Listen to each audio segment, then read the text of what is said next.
Hey, what's up my friend? Keala Kanae here, and over the next few minutes, I'm gonna share with you some of the secrets that helped me make my first $10 million online with Evergreen webinars. And as a matter of fact, as I'm filming this right now, we've actually crossed the $60 million mark over about the last 3.5 years. The large majority of that has come from either live or Evergreen webinars. So this stuff will work whether you're doing them live or Evergreen, and consider that this has cost me millions of dollars to learn some of the stuff that I'm gonna share with you in this video, and literally thousands of hours between myself and my team, right? So you are in store for some really good stuff. So hang with me all the way up until the very end.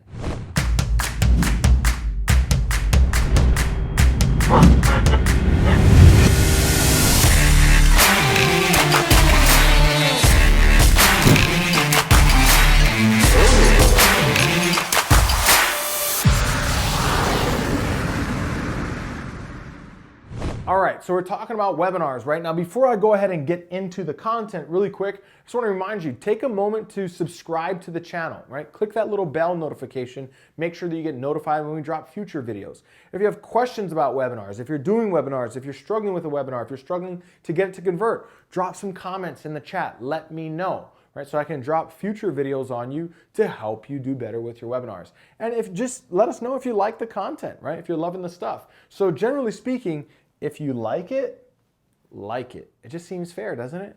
All right, so let's go ahead and get into the content. Now, before we start diving into the tactics, I want to answer this one question first because it's probably the most important, right? Why webinars? Why should I use webinars to sell what I'm selling? Now, I want to be very clear. Webinars are not perfect for selling every little thing online. If I was selling a $20 or $30 toaster, right, I'm probably not going to use a webinar to sell a toaster. That's like bringing a bazooka to a thumb wrestling contest or something. It's just overkill, right? Everybody knows what a toaster is and what it does. They just want to know, why is that one better than the one I got at home and how much is it going to cost, right? Which goes back to, by the way, the level of awareness of a prospect, which is super important to understanding your marketing. And I talk about it in one of these videos somewhere around here where I talk about copywriting. So moving on. So a webinar is not perfect for everything, but if you're selling info products, if you're a coach or consultant, if you're selling membership sites, if you're doing a high-level product or service, and several other things. If you're in the expert space, clearly webinars work really, really well. Right? And the reason for that is, think about the psychology of the prospect going into a webinar. Right? Somebody has come across your ad online, they've gone to your website, they've seen that you have a presentation, a master class, a workshop, whatever you want to call it. And they have said to themselves, you know what, I do want to attend that and learn how to solve this problem. And they bookmark that into their calendar at a future date and time, depending on what times you use. I'm going to share with you what times we've proven that work best. But getting back to the point, right? So they're bookmarking a date and time in the future that they want to attend your presentation. Now, for all you know, they're going home and they're telling their friends and family members, oh, I can't go out to dinner tonight. Actually, I have something scheduled I'm going to attend, or they're getting off of work early to attend. My point is that by the time that somebody actually shows up to your webinar, think about how invested they already are in your solution before you ever even gave them a presentation, right? They've invested in you, one of their most valuable resources, the only one that they can never get back, their time, right? So they've already pre-committed to your potential solution, just in that one single action, okay? So the webinar itself is a sales tool, just in the way that it's formulated. Now, with that said, when you're doing a 60-minute, 90-minute, 2-hour webinar, 3-hour webinar, my first webinar that made me my first $10 million online, 3 hours long. There was a reason for that, and I may or may not cover it in this video. But my point is that when you have that much time set aside, when somebody's showing up and cleared their schedule and shows up with a pen and paper ready to take notes or ready to learn, you have the ultimate ability to build the know, like, and trust factor, right? You get to build rapport, you get to show them about what you're all about, what your company is all about, what values you embody, what how invested you are in their solution. You get to show them that you really, understand their problem very clearly, and you buy a lot of time to build that know, like, and trust factor. And people are gonna buy from people that they know, like, and trust. We all know that. So a webinar, depending on what you're selling, can easily be, hands down, it's the closest thing that comes to a belly-to-belly conversation, right? And so And the beauty of an evergreen webinar is that you can film that presentation once and set it and forget it and let that thing run on and on into the future. I'm actually going to share with you the way that we do, the way that we schedule our evergreen webinars. So hang with me on that. So hopefully you're clear about why webinars. Now let's dive into some of the tactics behind that, right? One of the first that I want to cover is a question that I get often when people are asking me about evergreen webinars. What are some of the best times that work, right? So an evergreen webinar means that you film the presentation, you load that video onto a platform. We use EverWebinar. That's not an endorsement by any means at all whatsoever, actually. They have their fair share of challenges, but I'm just being transparent about what platform we currently use. So we use a tool called EverWebinar, and we have the ability then for people to register for the webinar, and it creates a live experience as if it's happening live. We don't call it a live webinar, otherwise that would be false advertising. But it creates a live experience, and people can attend, and they are having this 2-hour experience that feels like it's real, right? So people always ask me, well, what are some of the best times that you found that make it easy for people to attend? And here's what we found. First, there's the just-in-time option, meaning that when somebody stumbles across your ad online, they see that you have a webinar available, and they want to know, yes, I want to attend that. One of the options we give them is you can attend and watch it right now. Now, it depends on platform to platform. We've actually had better success with this on YouTube. Now, think about the psychology of why that works. When if you're advertising on YouTube, somebody has sat down and is prepared to watch video. If that's the case, you don't necessarily want them to schedule and watch it 2 hours from now or a day from now. They're there right now ready to watch videos. Why not just give them the opportunity to consume your hour or 2 hours of content right then and there when they've already set aside that time anyway, right? So just in time has worked really well for us. Then there is 11 a.m., 3 p.m., and 7 p.m. their time. So we've spent quite a bit of time testing all sorts of different times that we make available, and this is what we have found works best for us. Now, I'd encourage you to test on your own. Again, I'm just saying that we've tested a lot of stuff. So just in time, the ability is that they land on that page to register for the webinar, and they're able to watch it right then and there, right? 11 a.m., 3 p.m., and 7 p.m. their time are some of the other options that will appear on that page when they go to schedule their presentation. Okay, so those are some times that have worked well for us. All right, the next thing I want to cover is a quick tactic that I call dissecting, right? A lot of times when I watch people's webinars who ask me for help, I look at their webinar and I say, well, you're trying to appeal to everybody. A lot of people fall into this trap of wanting to appeal to as many people as possible.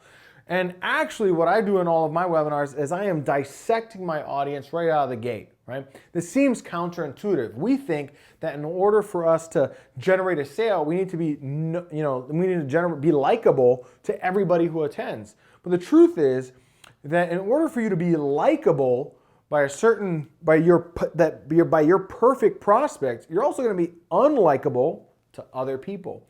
So I use a tool called Dissecting. So here's some of the ways that I do it. First, one of my slides way up early in the webinar is, this is for you if, right? And then I have another slide that says, this is not for you if, whatever, okay? So my point in doing that is that I'm saying to them, hey, this is for you if you're committed, if you're an action taker, if you're willing to invest in your future, right? If you have some money set aside to solve this problem. And I describe my perfect prospect, okay? And then I say, this is not for you if you're a whiner, if you're a wimp, a weenie, if you are not fully committed, if you're just here to window shop, that sort of thing. And then I say, listen, if any of this describes you, just log off right now. I'm just going to pause for a moment. You can just click off, go away, no hard feelings, but let's not waste each other's time. But if you stay now beyond this next 10 seconds or so, I'm going to assume that this is for you. I'm going to assume that you're that first type of person that I described. Now, here's why that's important in sales psychology. By the prospect saying, this is called, it's a micro commitments, commitment and consistency. You can read about this in Robert Cialdini's book, Influence, right? one of the better books I've read on selling and marketing and all that and sales psychology. But anyway, getting back to the point. What the point is that people want to be viewed as consistent with the commitments that they've made. So when I say, this is for you if you're this type of person. Now, and then I say, now if you're not this type of person, go away. And if you stay, then you agree that you're this type of person. Well, that's a form of a commitment that they made. At the end of my presentation, when I'm making the sale, I'm going to say, remember, earlier in this presentation, you said you were committed to taking action, that you were a go-getter, that you had the money set aside, and I describe them back to themselves, and I remind them of that commitment, that micro commitment that they made by staying. Now I'm just saying, now you said that you're that person. Are you going to take action? This is where the rubber meets the road. Are you going to prove that you're actually that person? Right? So it's calling them out. Now, again, most people want to be seen as consistent with the commitments that they've made. Another way that I'll use subtle forms of dissecting in my presentation. I know that if somebody buys from me and they join my community, I cuss, right? I just like to cuss sometimes. So I will make it a point to cuss in my webinar. Why? Because if I cuss there and they don't like it and that turns them off, I'm better off turning them away there than bringing them further into my ecosystem and pretending that I have to be something that I just know that I'm not gonna be, right? So why go there? So, and to the person who likes that sort of character, right? To the person who understands that and says, oh, I don't mind cussing, they're even a bit more turned on, right? If I attend somebody's presentation and they're fired up and passionate and they throw out a few F-bombs, I'm like, oh, I like this guy, right? Or girl, right? And so I am purposely making myself more attractive to my ideal prospect and less attractive to my unideal prospect. And if they get turned away, so what? We're not going to work well together anyway, right? So that's coming from abundance of understanding that I'm better off getting the people that I know that I'm going to like to work with, and I don't have to try to please everybody, right? Because trying to please everybody means you really ultimately end up pleasing nobody. Another thing that I do in my presentations is I'll straight up say that this is not for wimps, weenies, whiners, quitters. I'll say that to people. Why? Because I want that A-type personality. Those are my better prospects. Those are people that I want to work with. If they hear me say that, the A-type personality goes, yeah, I'm not no quitter. I'm not a whiner. I'm not a weenie. I'm in, right? But there's going to be people inevitably that are attending that presentation and go, oh, why would he say that? Well, what a mean man that is. Remember, whatever. And those are the whiners, wimps, and weenies. So I need them to get the heck out, right? So I'm not trying to please everybody. I am very clear about who I want to work with and who I don't want to work with. I want to purposely offend the people that I don't want to work with, because by doing that, I am attracting the people that I do want to work with. See, it's kind of like a reverse attraction or some cool thing like that. All right, so that gives you a little bit of an insider tip on that. So next, here's another tip that we use that's transformed our webinar performance. And this one, up until now, I have never shared publicly. I've only shared this at masterminds that I've attended. So this is the first time I'm ever sharing this one publicly. But one of the things that we do is we provide a study guide. And there's both providing it and how you provide it that's important. So here's what I mean by this. With our study guide, when somebody registers for our webinar, the very first email that they get, we tell them, hey, reply to this email and we are going to send you a complimentary study guide to help you take better notes when you attend the presentation, right? Now, obviously, if they're attending the just in time, then they don't go into that email sequence, okay? Then they will go into a different sequence. But if they choose a future time, the very first email that we send them says, reply to this email and let us know that you would like the study guide, and we will send you a complimentary copy of the study guide. There's two important reasons that we do this. The first is expectations, right? It increases our show-up rate, okay? Now, imagine for a moment that you're my prospect.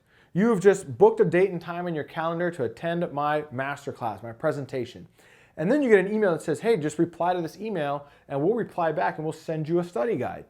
Now and then you get the study guide, And then you open it up and it says, and I start giving you pieces of the presentation, but it's all fill in the blank, right? Let's say I think one of the things we use in the study guide is the top 5 tools you must have to make your online business a success are, and I say blank, blank, blank, blank, blank. Well, 2 things are happening. That person is reading that and they're realizing that there's going to be real content in the presentation. So unlike some of the other online presentations that they've attended before, probably attended some of these before, that's really just a long-winded sales pitch with no value, I want to make sure that they are aware that they're going to actually learn things when they attend. Number 2 is it's creating open loops in the mind of the prospect. The prospect is saying, well, I want to know what the top 5 tools are. And the only way for me to know is for me to attend, right? Because I had blank, blank, blank, blank, blank. So I'm creating all of these open loops in that prospect's minds. The only way that they can close the loop, so I'm creating, think of open loops as like a cliffhanger. The only way that they can close that cliffhanger, or get the solution to that cliffhanger, is to attend. So it increases show-up rates, right? So that's thing 1 that it does. Thing 2 is it enhances the email deliverability, okay? So think about that. You get an email, and then you click reply and you send an email back. What happens, right? As digital marketing is advancing, one of the things that it's becoming harder and harder to get into people's inbox. But if you give me your Gmail address and my automated system sends you an email and you reply back to that email, Gmail now sees that we're having a 2-way conversation, not just a one-way me sending you stuff. That 2-way conversation means all of my future emails are going into your inbox. That's what that means. And check this out. I have somebody on the clock full-time, VA, who checks those inboxes and manually sends out all of their study guides. And the reason is so Gmail sees that when somebody replies to this email address, a real person applies back, not a tool, not a software. So now we have, I've sent you an email, you've replied, we've replied back. That shows Gmail or Yahoo or Hotmail or whatever folder that your prospect is using, or whatever ESP your prospect is using. It shows them that there's a real person on the other end of this. There's a real communication channel here. It's not just broadcasting to a list. Bang. We get to get into the inbox. Now, if you just signed up for my webinar, you emailed us, we emailed you back with a study guide, and now we know that we're going to email you reminders to attend. We're going to email you reminders about the offer. We're going to email you reminders that the offer is closing and all that sorts of jazz. Well, guess what? All of my future emails are now going to end up in your email inbox because you replied back. And not only does that mean that I'm going to end up in your email inbox, but my overall email deliverability, my overall score, according to the ESPs, is so much better that I'm going to even inbox more likely. I'm more likely to inbox even for those folks who never replied to that email. So it manages expectations, or it increases expectations, which increases the show-up rate. We'll say SUR, show-up rate, right?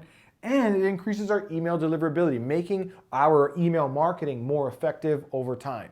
That's a pretty ninja tip right there that I just gave you, and it took us quite a long time to discover that, and that one's on the house.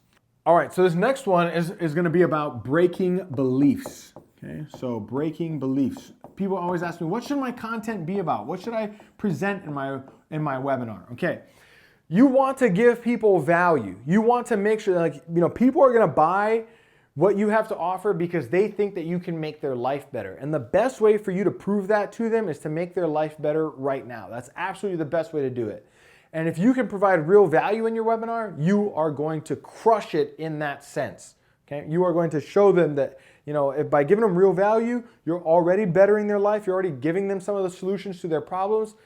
They rest assured that if they buy your thing, they're going to get more solutions. Okay? Now, we want to frame those solutions, though, and the advice that we give in that presentation in a way that helps us also shatter the limiting beliefs that they're holding on to that might keep them from buying our product. So in other words, before I write a webinar, I will sit down and think, what are my prospects' top objections? What are the things that keep them from taking action? Is it a belief that I can't do it? Is it a belief that I can't afford it? Is it a belief that I don't have the time for it? Things like this, right? Those happen to be some of our top objections. So I know that I'm going to craft my presentation around, 3 treasures. I call them like, here's what you're going to discover in the presentation tonight. I'm going to go over the 3 treasures or 3 secrets, 3 discoveries, 3 aha moments. I've called it all sorts of things on different webinars. And I got this from maybe Russell Brunson, maybe Jason Fladley, and I don't know. So lots of different people out there who are phenomenal at presentations. But I break it down to like, here's the big 3 things that we're going to cover tonight or over the course of this conversation. And as I break that down, I know that while I am going to frame that as like a valuable piece of content, built into that, I am also shattering their limiting belief. So I know if they come to this and they think, this is hard, I don't know if I can do it, there's a lot of tech hurdles, right? Then in there, I'm going to show them that, so I will say, one of the treasures is, the fastest, easiest, simplest way for your business to have success, right? And so in that portion of the presentation, I'm going to show them that getting over all the tech hurdles is easy, that it's not tech difficult, right? That in fact, in one of my webinars that's performed the best, I literally do the thing, right? I'm showing them how to build sales funnels, and I build a sales funnel right in front of them in about 10 minutes.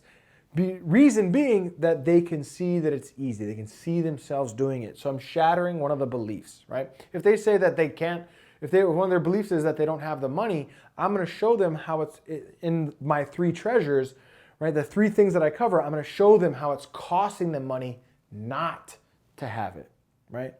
That the price of them not getting started. So really your presentation is around providing them the solution, and hidden inside of that solution is a message that is shattering the beliefs that they're holding on to that would keep them from buying your thing. Okay? Now, crafting that up and how to make that happen, it's unique to everybody, right? It's going to be unique to your product or service. It's going to be unique to your market, your niche, your customers, all that sorts of jazz. And that's easily one of the most valuable pieces right there, that your content must also be breaking the beliefs that would keep them from buying from you at the end. All right, and last one, number 6. This is a bonus piece of content for you. One of the things that's worked really well for us, and we do this on every single webinar we do, whether it's live or in Evergreen, is we make a limited time replay, right? So we limit the amount of time that's available to watch the replay. So I've done this quite a bit, and it depends on the price of the product and the length of the webinar, but typically we don't give any more than 24 to 48 hours. 48 hours is the max. We've never gone over that for people to watch the replay. So for those people who did not attend, we will limit immediately their ability to watch the replay, right?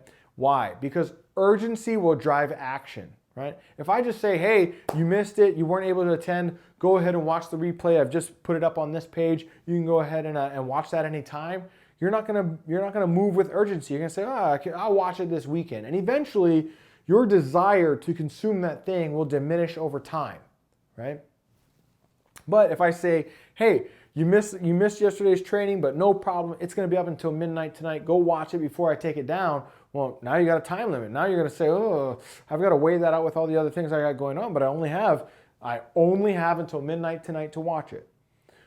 Increases our replay watch times considerably. It tripled our replay watch time in one of our very first webinars. In fact, the first webinar that took me to over $10 million in sales within just a few months. So, limited time replays, right? We only allow about 24 to 48 hours. Again, depending if the price point is low and the webinar is short, 24 hours max. If the price point's a bit higher, around the $1,000, $2,000 mark, then we'll give up to 48 hours to watch. If we do the webinar for some reason on a Friday, we'll give them through the weekend to watch. It expires on Monday. So on occasion we've done that, depending on with JVs and whatnot. So there's another tip for you. So that's 6 tips that I'm giving you on how to run effective webinars. Again, if you like everything that you got out of this video, go ahead and subscribe. There's better stuff coming your way in the future, I promise. Subscribe to the video, click that little bell looking thingy so that you get the notifications. Click like on the video and drop a comment. What are you struggling with your webinars? Where can I help you? Where would you like more information? What do you think is breaking in your webinar? Why isn't it working? What specific ways can I create content to help you? Make sure that you turn on the notifications and you subscribe so that you never miss out on a single thing. And again, if you like it, like it. It's just fair, man. All right, I'll see you in a future video, my friend.